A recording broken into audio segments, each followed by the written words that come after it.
పుణ్యమూర్తుల దివ్యగాథల నుండి ఈరోజు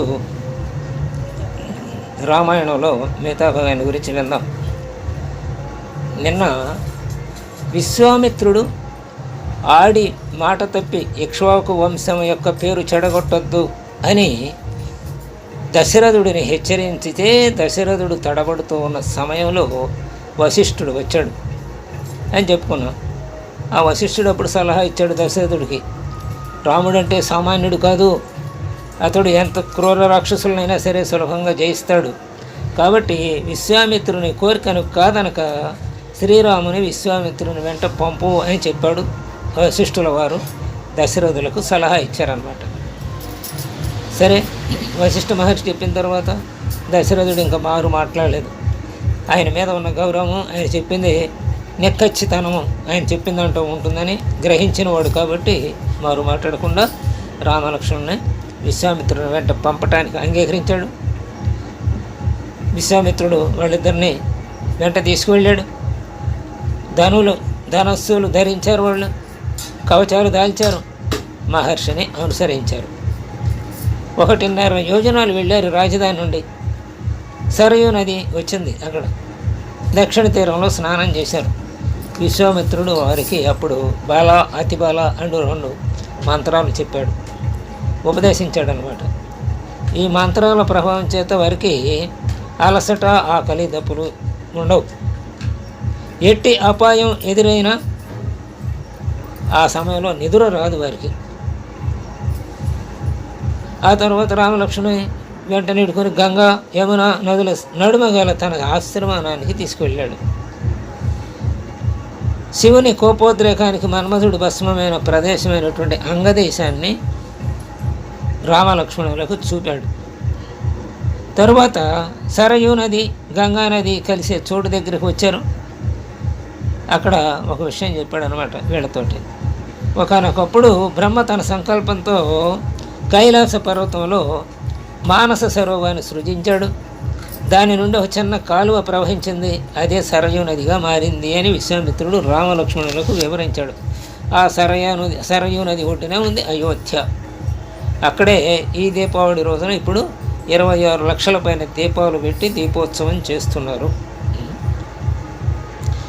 సరయూ నది గంగా నదిలో ప్రవేశిస్తూ ఉండగా ఆ జలాలు సంఘర్షణ వలన, అంటే ఆ నది ఈ నది నీళ్లు ఒకచోట కలుస్తున్నప్పుడు కొంచెం వేగం, రెండిటి ప్రవాహాల్లో వేగంలో తేడా ఉంటుంది కదా, అప్పుడు ఆ ఘర్షణ జరుగుతుంది. ఆ నీటి అణువులకి ఈ నీటి అణువులకి ఘర్షణ జరిగి అక్కడ శబ్దం ఉత్పత్తి అవుతుంది.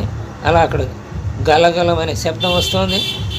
గంగానది తీరము దక్షిణ భాగానికి వెళ్ళారు. అక్కడ నుంచి ఇంకా కొంత దూరం వెళితే వారికి మలదం, కరుషం అనే ప్రదేశాలు కనిపించినాయి.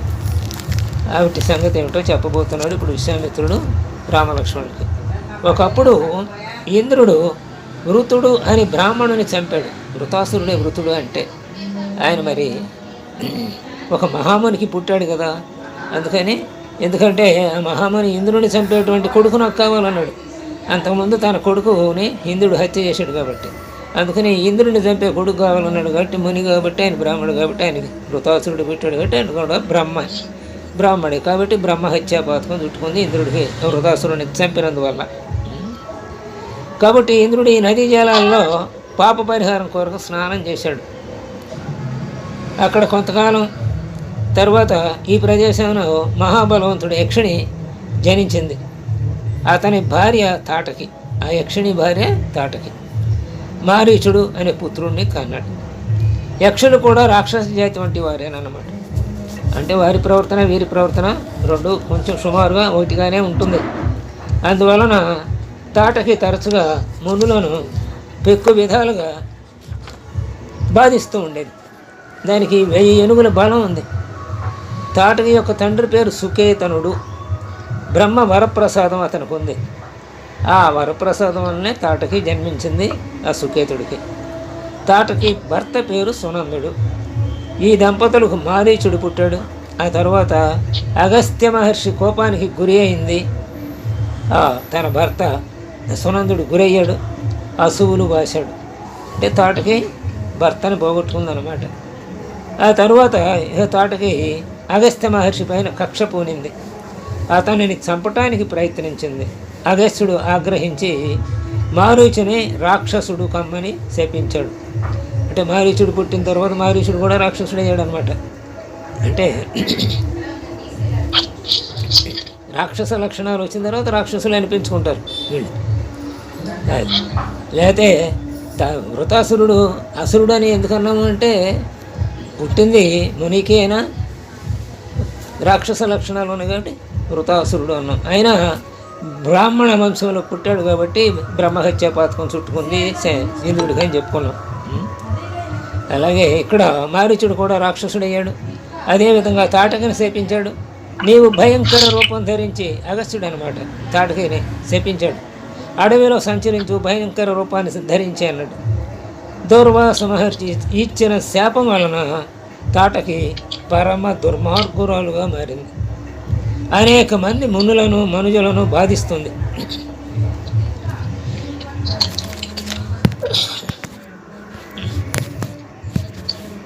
అనేక మంది మునులను మానవుల్ని బాధిస్తుంది. కాబట్టి నీవు ఓ రామ ఆమె స్త్రీ అని చూడొద్దు, అందరినీ తిప్పలు పెడుతుంది కాబట్టి అబలని చూడకుండా చంపేసేయచ్చు అన్నాడు. దానికి ఒక ఉదాహరణ చెప్పాడు మహర్షి గారు. అజవస్య ఏమని చెప్పాడంటే విశ్వామిత్రుడు పూర్వం భృగు మహర్షి భార్య రాక్షసులను వెనకేసుకొచ్చింది ఒకసారి. భృగు మహర్షి లేడప్పుడు ఆ శుక్రుడి తండ్రి కదా భృగు, మరి శుక్రుడేమో రాక్షసులకి గురువు కదా, కాబట్టి అక్కడ శుక్రుడు లేడు భృగుడు లేడు. అందుకని భృగుడు భార్య దగ్గరికి వెళ్ళారు రాక్షసులు కాపాడమని. అప్పుడు ఆమె కాపాడింది వీళ్ళని. అందుకని భృగు మహర్షి భార్య రాక్షసులను వెనకేసుకొచ్చి దేవతలపై దండెత్తితే విష్ణుమూర్తి నిర్దాక్షిణ్యంగా ఆ శిరస్సుని అంటే భృగు మహర్షి భార్య శిరస్సుని ఖండించేశాడు సురదర్శన చక్రంతో.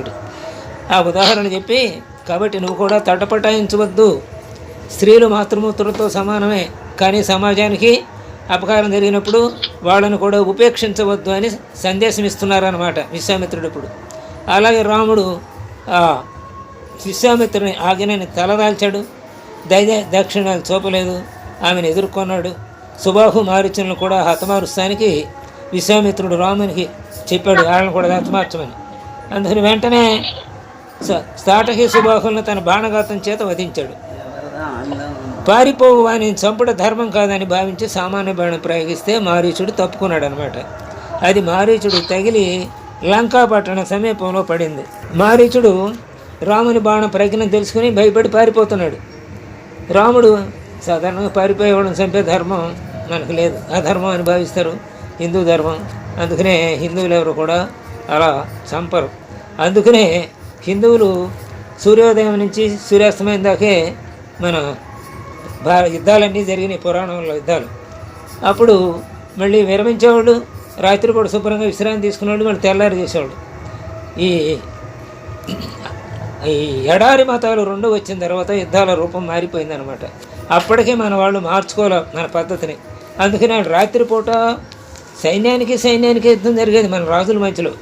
ఇవాళ ఎడారి మతాల వాళ్ళు అలా కాదు, ఊళ్ళ మీద పడి శిశువుని చంపటం, వాళ్ళని చంపటం, వీళ్ళని చంపటం, పెద్దవాళ్ళని చంపటం, ఆడవాళ్ళని ఎత్తుకెళ్ళిపోవటం ఇలాంటివి చేస్తుంటారు.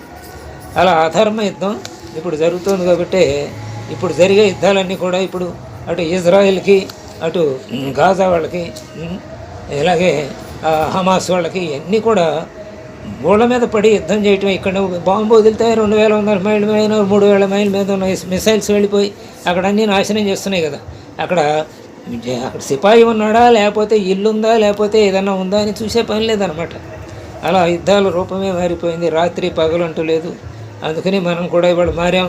అందుకనే మనం కూడా మారాం కాబట్టి అర్ధరాత్రి సమయంలోనే సుమారుగా సింధూర్ ఆపరేషన్ జరిగి అక్కడ మట్టుబెట్టి వచ్చారు మన వాళ్ళు. ఇద్దరు స్త్రీ వీర నారీమణులు వెళ్ళి మట్టుబెట్టి వచ్చారనమాట. అక్కడ ఆ టెర్రరిస్ట్ క్యాంపులు పాకిస్తాన్లో ఉన్నాయి. ఇలా మారీచుడు పరిగెత్తి పారిపోయాడు. యుద్ధం ఆడి మీద ఎందుకులే బాణం అని ఆపేశాడు ఈయన. ఆ తర్వాత లంకాపట్టణం సమీపంలో పడ్డాడు అనమాట మారీచుడు వెళ్ళి. భగవంతుని లీలలు చాలా అనూహ్యమైనటువంటి, ఎందుకంటే మారీచుడు ఉండాలి, లేకపోతే రామాయణం జరగదు. లేడీ అవ్వాలి ఆయన. అది కదా ప్రణాళిక, దివ్య ప్రణాళిక. ఆ ప్రణాళికలో భాగంగా మనుషులకు కూడా వాళ్ళని చంపాల్సిన వచ్చిన పని వచ్చినా వాడు బ్రతికి ఉండాలని భగవన్ నిర్ణయంలో ఆయన ప్రణాళికలో ఉంటే, ఈ చంపేవాడి మనసులో కూడా ఏదో మంచి భావం ఒకటి పుడుతుంది అని వదిలేస్తాడు అన్నమాట. అలాగే వాడు చావాల్సి ఉంటే చంపొద్దు అనుకున్న వాడి మనసులో కూడా ఆ సమయంలో ఆ భావం కలిగి అని చంపేస్తారు. ఇది దివ్య ప్రణాళికలో భాగం. అందుకని ఇదంతా భగవంతుని ఆజ్ఞ ప్రకారం జరుగుతూ ఉంటాయి. అందుకే ఆ రకంగా మారీచుడు బయటపడ్డాడు. ఆ తర్వాత మారీచుడు రావణుని ప్రోత్బలంతో జింక రూపంలో రావాల్సి ఉంది కదా, అందుకని వదిలేసి అన్నాడన్నమాట రాముల వారు. దివ్య దృష్టి కలిగిన మహర్షులు రాముడు సాక్షాత్తు విష్ణుమూర్తి అని గ్రహించారు. అతని దర్శనం చేసుకోవడానికి మిక్కిలి కుతూహలపడ్డారు. 2 చేతులెత్తి ప్రణామమునర్చి పూజించారు కూడా. ఇక మిథిలా నగరంలో ఆ సమయంలో జనక మహారాజు ఏం ఆలోచిస్తున్నాడో రేపు విందాం. స్వస్తి.